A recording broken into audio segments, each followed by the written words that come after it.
Istirahat. Gerak. Selamat pagi.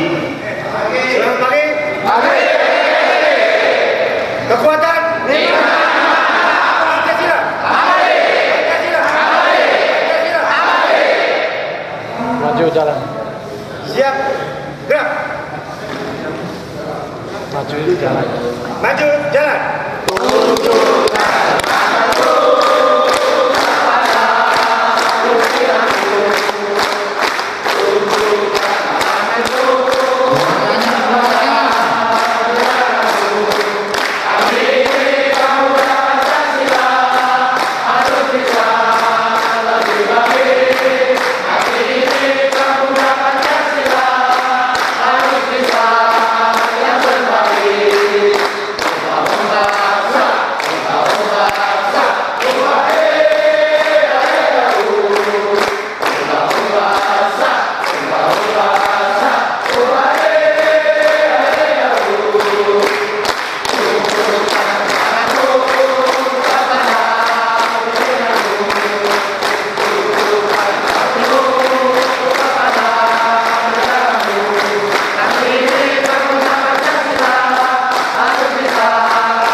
Assalamualaikum warahmatullahi wabarakatuh.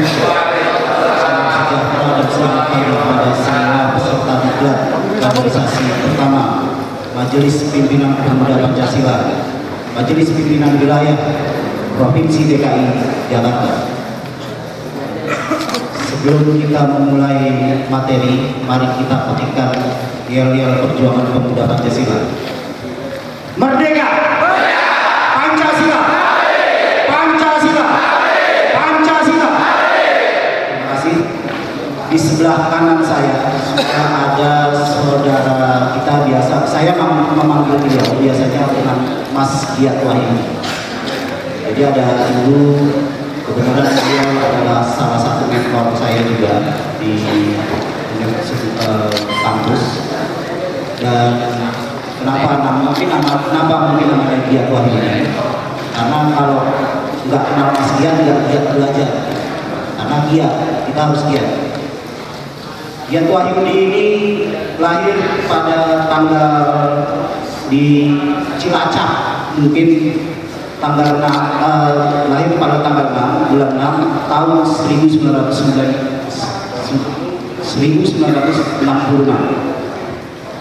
Pendidikan terakhirnya adalah sarjana ilmu politik di Universitas 17 Agustus. Pekerjaan terakhir adalah wartawan, dulu bersama saya di sama-sama di Jawa Pos. Cuma beliau lebih dulu dapat posisi redaktur dan hari ini sebagai penulis. Jabatan di pekerjaan adalah editor di beberapa buku yang pernah diterbitkan oleh beliau. Salah satu buku yang paling menghebohkan di Indonesia adalah buku negara Kudeta dalam Negara. Itu buku yang menjelaskan bagaimana prosedur tentang amandemen Undang-Undang Dasar 45 yang dianggap oleh penulis itu menjadi prosedur dan beberapa kesalahan yang ada dalam proses amandemen Undang-Undang Dasar 45. Lalu alamat lengkap Jalan Haji Nawi nomor 47 Kebayoran Baru. Nomor telepon beliau cantumkan. Pengalaman pekerjaan reporter di Harian Merdeka, redaktur di Harian Merdeka, repel penerbitan, dan terakhir posisinya adalah penulis dan peneliti di Yayasan kepada panitia yang telah memberikan kesempatan kepada saya di forum yang mulia ini. Barang tentu saya merasa sepitu dengan kawan-kawan pemuda Pancasila yang hari ini kita sama-sama merasa prihatin dengan kondisi kenegaraan kita terutama ihwal tentang Pancasila dan Undang-Undang Dasar 1945 yang diamandemen. Nah, hari ini tentunya kita sekalian persoalan Undang-Undang Dasar 1945 dan Pancasila adalah persoalan faktual dan aktual sepanjang masa. Nah, ini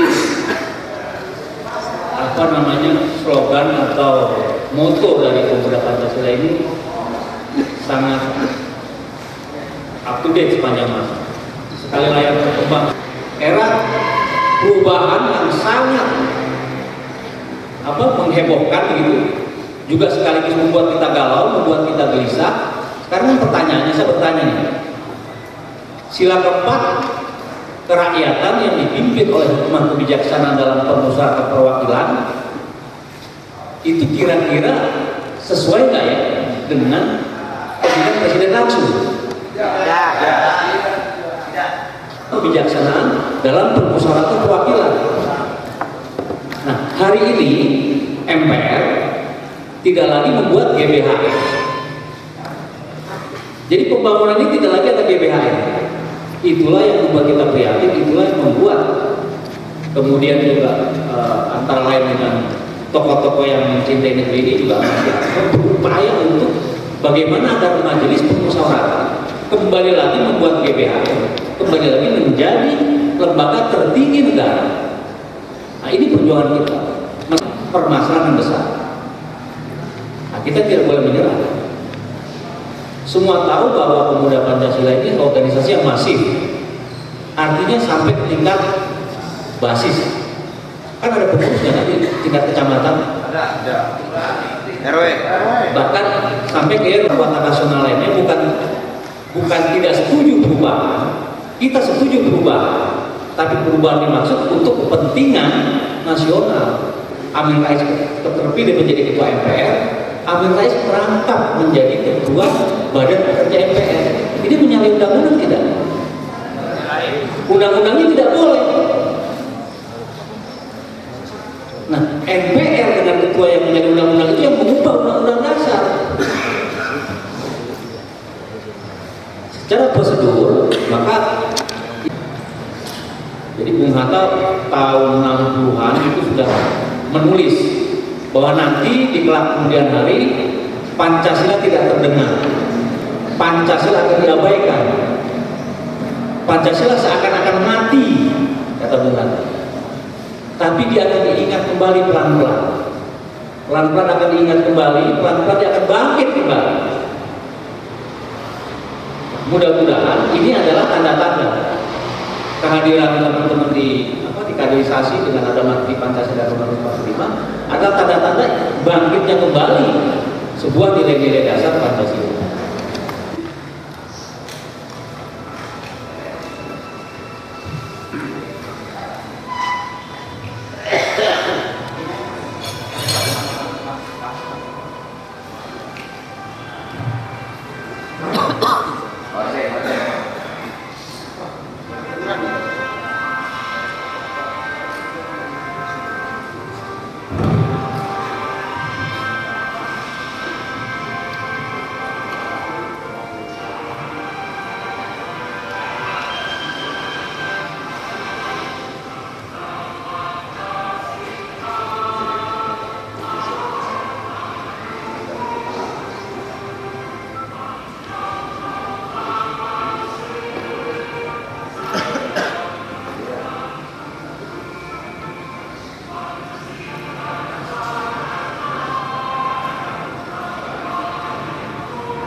perjuangan.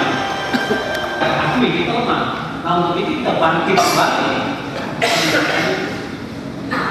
Tidak tadi kan hanya sekedar inspirasi, inspirasi. Kan kita semua tahu bagaimana kita di kita jadi bulan-bulan, jadi curhat. Masa kita harus setiap hari jadi bulan-bulan? Ini kan karena semangat kita mana? Iya kan? Nah harusnya ini kan sekarang mungkin kita sharing pengalaman. Apa yang harus kita lakukan misalnya? Apa yang harus kita upayakan? Akan sikap patriotisme sehingga ini nih sekali layar berkembang ini jadi moto. Ini kan pepatah ini kan? Ini kan pepatah Melayu, pepatah Indonesia, peribahasa. Lalu diangkat oleh pemuda Pancasila menjadi moto. Ini kan sangat Indonesia, sangat nasionalis. Itu yang sulit karena siapa yang membuat alat Tapi prinsipnya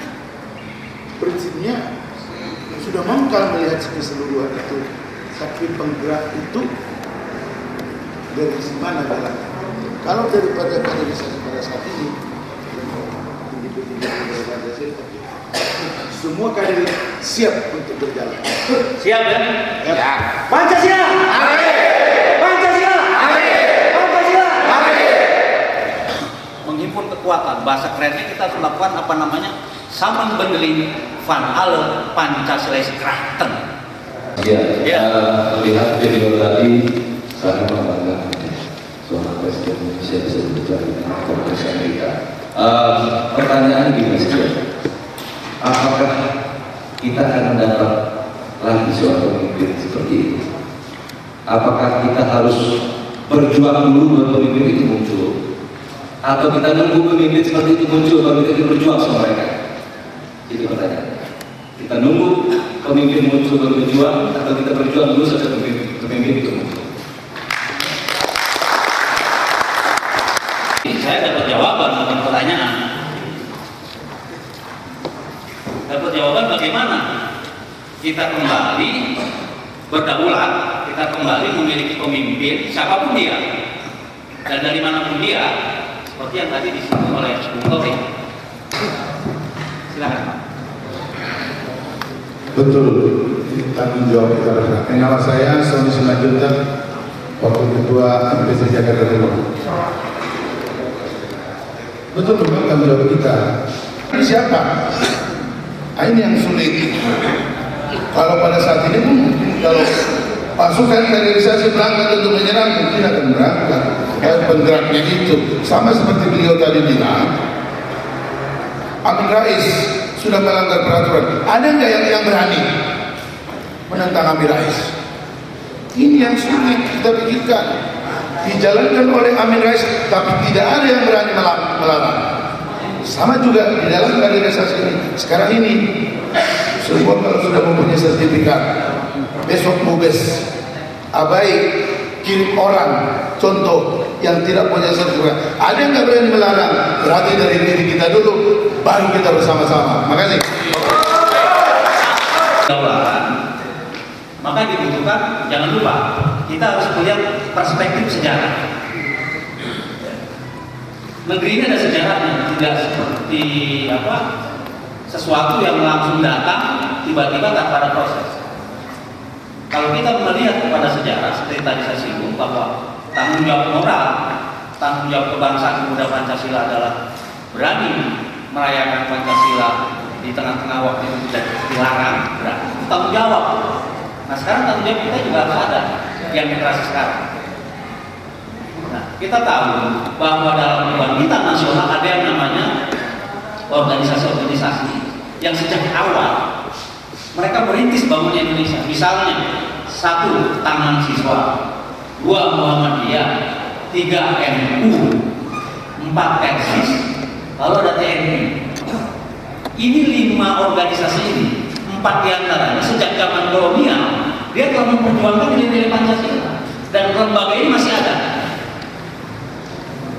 Lalu di masa revolusi fisik 45 sampai 50 ada TNI, dialog-dialog dengan kelima lembaga ini. Dia punya tanggung jawab ini. MU, Muhammadiyah, Taman Siswa, Persis, ya, dan TNI punya tanggung jawab sejarah. Di luar ini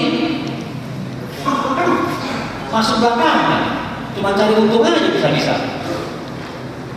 cuma cari konsensi yang di luar ini. Makanya di luar yang pokok ini masih besar, MU besar, Muhammadiyah besar, TNI besar. Nah, bagaimana pemuda Pancasila dalam tadi pertanyaan Bung Taufik mempelopori dialog kebangsaan dengan 5 organisasi ini? Nah, ini mungkin follow up, ya. Tidak lanjut setelah kita melakukan kaderisasi. Ya, kita menyadari itu tidak semudah membalik tangan, tapi harus kita mulai. Assalamualaikum warahmatullahi wabarakatuh. Nama saya Dian Rahmatullah dari Satma Jakarta Selatan sebagai Ketua Bapak. Saya ingin menyampaikan ini sebuah wacana yang sangat baik mengenai sejarah histori dari Pancasila ini sendiri. Kita belajar flashback dari belakang. Reformasi ini adalah suatu proses kebangsaan dan demokrasi ini adalah suara rakyat bukan demokrasi. Dan selama ini kurang adanya paradigma yang baru yang bisa membangkitkan semangat rakyat ini sendiri dan norma-norma konstitusi yang ada. Kalau menurut saya seperti itu. Saran saya dan cukup sekian dan terima kasih. Oke, terima kasih. Nama saya Muhammad Sufyan, saya dari Jakarta Selatan. Benar yang dikatakan tadi Ketua Taufik. Saya baru ini melihat itu semua yang tadi. Saya belum pernah. Ini kalau saya pribadi belum pernah lihat sejarah ini gitu loh. Karena selama ini selalu ditutupin dengan hal-hal yang saya pikir saya kurang ngerti gitu. Jadi rasanya saya melihat ini Amerika itu jadi bawah Indonesia. Begitu bangganya saya menjadi orang Indonesia. Tapi kenyataannya kita saat ini ya sulit untuk bicara itu. Tadi dibagi materi itu bahwasanya saya setuju. Tapi sangat sulit menyatukan 5 elemen yang abang bilang tadi. Yang abang bilang itu sangat sulit karena mereka itu adalah bagian-bagian daripada sebuah sistem yang saat ini ada di Indonesia ini. Yang MU, Muhammadiyah dan lain-lain. Tapi saya lihat hanya tadi ada berapa yang memang sudah terlibat di dalamnya. Kalau saya berpikir ya, pengadaran inilah salah satu cara membangkitkan semangat kita tentang Pancasilais itu. Dengan pengadaran ini kita sampai ke akar-akarnya, Sampai ke tingkat ranting ya, ada kan seperti ini. Minimal dari dengan kita bahwa ada Pancasila itu sangat berarti buat menjadi asas bernegara ini. Karena Pancasila ini akan panjang sekali. Tadi yang abang bilang bahwasanya setelah ini kepemimpinan negara, tapi kan kita masih menggunakan sistem yang salah karena tidak bertepatan dengan istilah keempat. Akhirnya saja teman-teman, ayo kita buat pengadilan ini menjadi hal yang sangat kita mengerti bahwasanya Pancasila itu hal yang bermanfaat buat Indonesia. Dan sebabnya kepada masyarakat biar masyarakat tahu. Selama ini selama 32 tahun itu Pancasila yang cocok kok, bukan dan lain-lain, bukan kita ngikutin gaya-gaya Amerika, sekulernya dengan makna sekarang mungkinnya semua kita sudah beli. Di depan aja payah ada payahnya payah Bangkok, bukan payah Bogor. Di depan lagi ada apel Washington, bukan apel Malang. Itulah yang agak sulit kita mengerti. Tapi ini masukan aja sebagai dari ikatan kita sosialisasi ke teman-teman. Dua orang ini menjadi berapa? 2000 ya kalau masalah. Itu aja lah saya pikir hal itu. Setelah besar baru kita bicarakan. Terima kasih. Pancasila. Namun di satu sisi saya juga tanya juga. Pancasila itu dari tahun berapa? Tanggal berapa? Ini masih semua masih ada. Banyak orang yang tidak mengakui bahwa Pancasila lahir tanggal 1 Juni. Ada versi lain juga. Ini persiapan dan sebagainya. Kita tidak ada Pancasila, karena itu juga. Di satu sisi kita Pancasila tetap eksis ya, tetapi Pancasila lahir tanggal 1 Juni. Tapi juga hubungannya juga ada yang menyatakan bahwa Pancasila 1 Juni. Tadi apa yang Bapak katakan, bagian katakan tadi bahwasanya kita harus rapor elemen yang ini. Saya melihat elemen yang ada saat ini adalah hanya satu-satunya TNI yang masih tetap eksis di cara Pancasila. Dan kita di sini pemuda Pancasila masih tetap eksis di cara Pancasila. Di mana letak akhirnya? Tokoh Persis loh Muhammad Nasir. Lambang bintang itu Masyumi yang mengusulkan. Artinya kan mereka tidak baca sejarah. Nah, tugas Pancasila dan seluruh stakeholder itu melakukan sosialisasi terhadap yang memang saya sebutkan itu, maka pemuda Pancasila menjadi pelopor.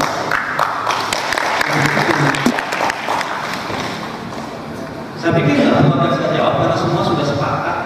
Oh, intinya bagaimana kita melakukan penegakan kembali Pancasila yang oleh Bung Hatta dikatakan memang sudah diprediksi akan tidak ketinggalan, akan berbesar, tapi diharapkan bangkit kembali.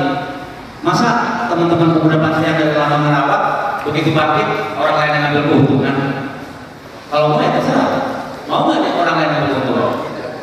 Nah kalau tidak, mari kita berkonsolidasi, melakukan saman berdiri van Halen Pancasila Krachten.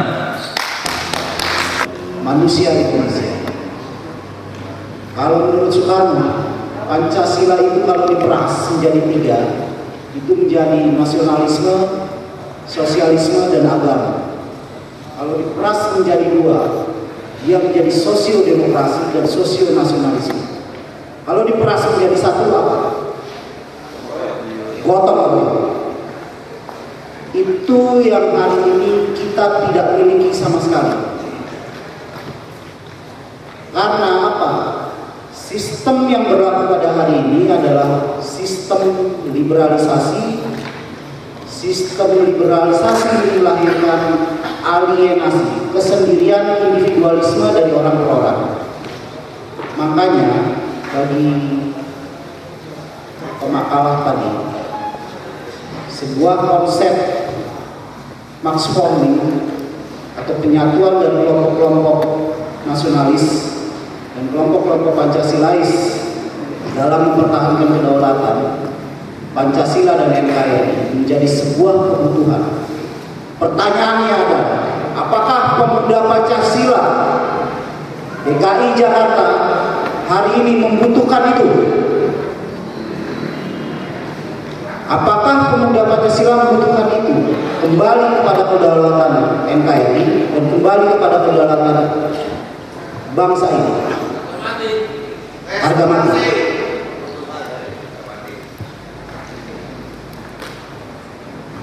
Itu saja kesimpulan asumsi-asumsi yang saya buat untuk film yang tadi dinyatakan oleh Mas Gia. Nanti mungkin akan kita putar, tapi setelah acara ini selesai.